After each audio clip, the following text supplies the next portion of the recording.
Nice. Were you born and raised in Nevada? Were you? Nope. And tell us about yourself. My Uncle Sam brought me here. I returned from overseas during the Korean War and was stationed at Sten Air Base, where I was the base comm chief.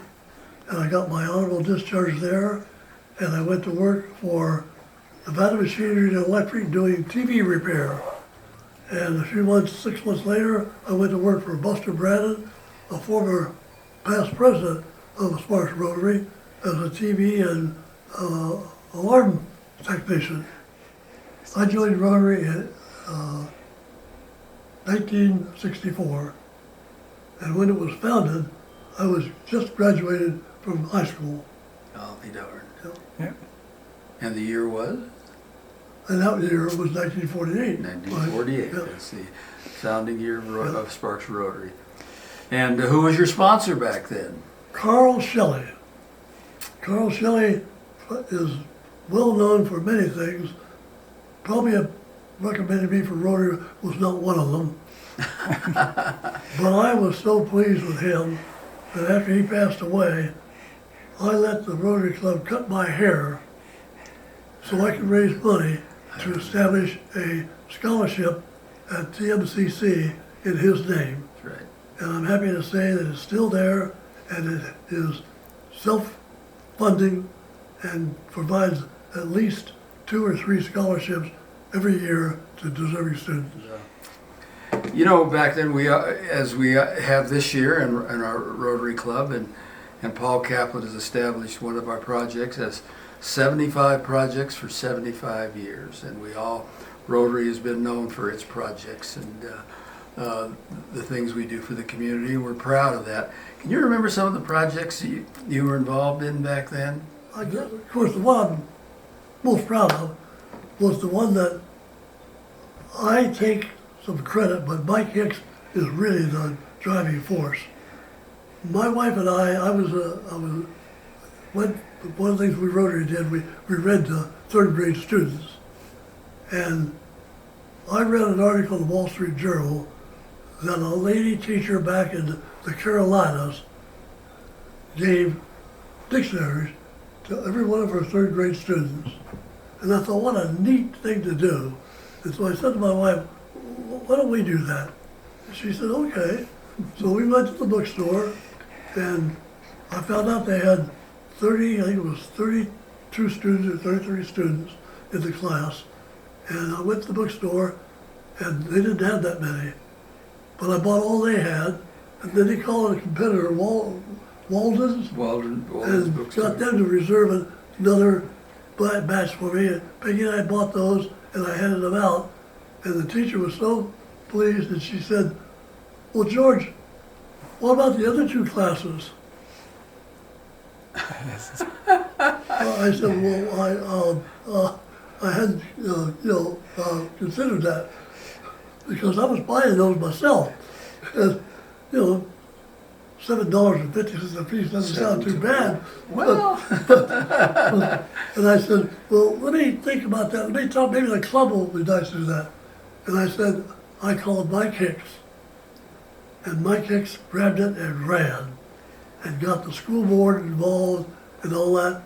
And he decided with the school board that we would not just give them to the other 2 classes, we would give them to every 3rd grade student in Washoe County. And that probably is, he gets the credit for doing all that, but it was a dream that I had, and I really think it was the most, thing I remember best. well, okay, George, I'm going to ask you a question. Why did you join Rotary, Sparks Rotary? There's a lot of service clubs. You could have joined Kiwanis. You could have joined Lions. Why did you choose Rotary? Well, I'm sort of like the beautiful girl that married the ugly man. Everybody asked her, why did you marry him? She said, because he asked me. Well, Sparks Rotary asked me to join, and that was the reason. Carl Shelley asked me, even though he knew me, he asked me to join, and I was very appreciative. I took the place of a former Nevada Bell employee that was transferred out of state, and I was a company-sponsored member of Nevada Bell. You have to remember back then that our classification system was pretty strictly adhered to. In other words, as me as a dentist, you didn't have multiple dentists. Now we skirted some of that by family dentistry or specialty, but we only had one of each. Yeah, mine was utility service. Who are some of the most memorable members you can remember? Bearman Quilty. No, I never knew him. Who's Bearman Quilty was one. Hank Schwartz was another. Dr. DeMeers. Albert Demers. Albert DeMeers, yes. These were colorful characters that I really remember. Not that there weren't other really good members too that I remember, but these were colorful people that stuck out. And we weren't. We met at the Nugget. Yeah, we didn't meet at Ray's Drive-In, was the place they met before. Yes. But when I joined the club, we were meeting at the Nugget. Contrary to everybody thinks, I was not a charter member. I was just an old guy. I wish I had been a charter member, but they wouldn't let me in at 18. Like any service club, you have to have fundraising projects, and now we have our ticket sales or our fines, which are substantially more than 50 cents a person. Bell ringers are more than 50 cents, as we well know. But what were some of the fines back then? Well, we used to have a guy that we called our two-bit president, because his fine was 25 cents. Inflation is hit, hasn't it? Inflation is hit. Inflation is hit. But what were some of the fundraising projects back then? Can you Well, of course, the remember? one that is, I guess, most memorable is the Oktoberfest, because it started out with a really club participation with the help of the Nugget and other people, but we used to actually cook the food ourselves. Yes, we did. And cut the sausages and serve it and do all the work. And it was a social event in the community. It was, people would enjoy it and come to it, and it was really a lot of fun. Look forward to it. Yeah. Plus, Well, you can't forget, we also got to pour beer. Oh, well, of course, more recently, we've had the Free Fishing Day. Yeah. And that has been a real Big success. success. It Probably is one of the a best this year. actual thing that's important to the city, and the kids love it. And I spent many a year hollering, "Hot diggity dog, get your hot diggity dog." And I said that was the fun, because we were giving them away, and people would say, "Well, how much are they?" And I would say, "Well, just because you're so nice, you get one free." That's great. That sort of thing. Do you remember Sparks Rotary doing some hands-on projects that way? I'm trying to think myself since my short time in Rotary. The one that I also remember we did was tree planting. Yes. And Yes. for 2 or 3 years, we bought 300 or 400 trees in a 5-gallon size tree. And we went to the new neighborhoods where they didn't do a lot of landscaping, and we offered to plant trees for people.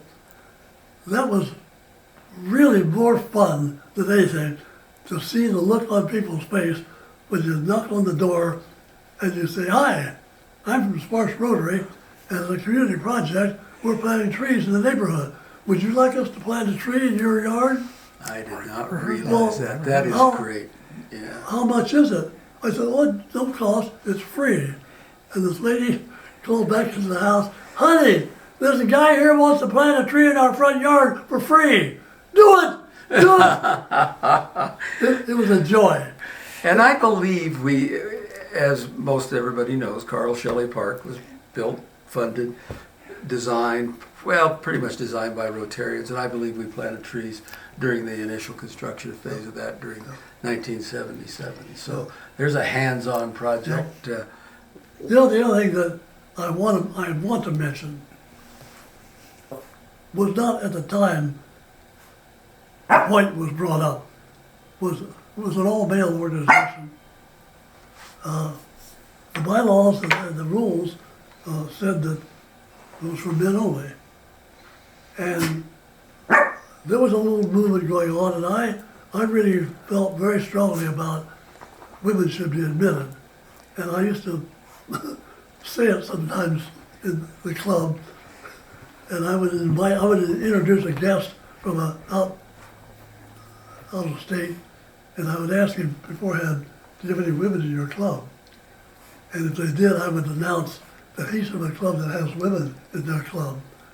And I had some Rotarians that took real exception to me, Yeah, I can but remember that. that just cheered me on, and I rubbed the nose in one of them. I didn't mean to rub his nose in it, but I was sitting with him and I said, I'd like to propose a female to the club. Don't want any females in the club. And I said, well, she's from a really good family. No females in the club. I said, well, she's a professional. She's a lawyer. I don't want any females. Don't want any lawyer in the club. I said, it's your daughter, and it was. But that was the feeling that a lot of people had very strong feelings, and I must say that if Rotary's done anything to improve it, it's been add women. They are multitaskers from the word go. And I had the good fortune to be on the indoctrination meeting for the first female we had, Vicki Pulis, who turned out to be an excellent choice, couldn't have had a better representative, and she ended up being president of the club and our first and only district governor.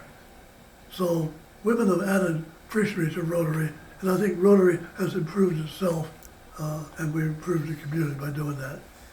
Well, George, I look at the experience you've had in Rotary and how it's influenced your life, as it also has influenced my life, a huge part of my life. And without it, I think there'd be something missing in my life, as I'm sure you feel the same way. But you look back on your years, your 91 years, if you had to do it all at 93, I didn't want to shortchange you. I look back, would you do it all again or would you do it differently? Let me ask you that way. Absolutely, I'll do it again. Do it differently. I don't know. In 58 years, I think I probably held almost every position in the club, at least temporarily. I've been temporary treasurer. I've been secretary for 8 presidents. I taught fireside meetings for 20 years. At least. I tried to be an active Rotarian. I would say to anyone, Rotary is a good choice, but I don't want to say that Rotary is the only choice. I think it's important that there are other community organizations that have good things. They're a little different from Rotary. I particularly like Rotary because it was business oriented and it worked in with my employment. And I would recommend it highly. And I think that it's nice that now my mother, my wife, or either of my daughters could join. And I think that's a marked improvement. How would you envision Sparks Rotary in 75 years? Another 75 years. Well, I'll try to keep track of you during that period. He's never lost his sense of humor. So I look that you'll probably at least organize 2 or 3 more clubs in the area, because that's how you get growth, is to expand the membership availability, because a club can only be so big. It gets too big, it's cumbersome, it's too small, they can't do good projects. So, I think the area can support more clubs, and I think Rotary and Sparks can be a sponsor. Somebody sponsored us, and so that's how we got in existence. The Reno Rotary was the one that That's sponsored was my us. next question. Yeah. Reno Rotary Sparks. Yes. They were the original club in the area, and they sponsored us. So, yeah, I would certainly recommend it highly if you wanted to be involved in the community, both locally, nationally, and internationally. Should introduce Sweet Pea here and say, This is my roommate. For 30 years, I did jazzercise with a group of ladies, and everybody ragged me. All my male friends. I was a runner for 20 years, and then my knees gave out, and I took up jazzercise, and it was all ladies in the class. And the guys used to tell me, "Why do you work out with 35 ladies?" I said, "I may be old, I'm not stupid." I enjoy it. We're blind. And the ladies were always very kind to me. And so when my wife passed away, my daughter convinced me to get a dog, and I got this little girl, and I told all the ladies at Jazzercise that I had a new roommate. I said, "She's a little young for me, but she's so pretty, and she has red hair, and she doesn't bark at me." You still haven't lost your sense of humor, George. all right. Yeah, well, you know, I must say one thing. I have a couple of sayings. One of the reasons I think I've lived so long is because I'm going to draw my AT&T pension forever. The other is that they can't bury you if you're still moving, so I try to keep moving. And lastly but not leastly, if you have to have an attitude, for goodness sakes, pick a good one. There you go, George. Well, George, it's been truly a pleasure to sit down. And I'm not saying interview, I'm saying just talk to you. And I appreciate the time you've given us and the time you've given Rotary, the time you've given to your country, your state, your city. We appreciate it. You know, my family, Thanks again, my George. family, I was in the Air Force, my younger brother was in the Air Force, my older brother was in World War II, my daughter was in Vietnam. So we've donated our time and, to the great country. And I tell you, I've met so many nice people in Rotary and still have so many good friends. And that's a value that you can't measure. You can't buy that. Thanks again for your service. Thanks, guys. Boy, I would want to work for a big corporation. But he was a true entrepreneur. Entrepreneur. Cut. George, you got to zip up your fly. But, You got to zip up your fly. oh God, We're not. This has got to be on the. No, we got to put this on. This has got to be. you know what's worse? You know what's worse than that? What's that? We're going to zip it down when you go to the bathroom. Ah, that is so funny. This is priceless. You know what? You don't show it, but right at the end you go, "We got just a little clip." I take diuretics, so I'm always prepared.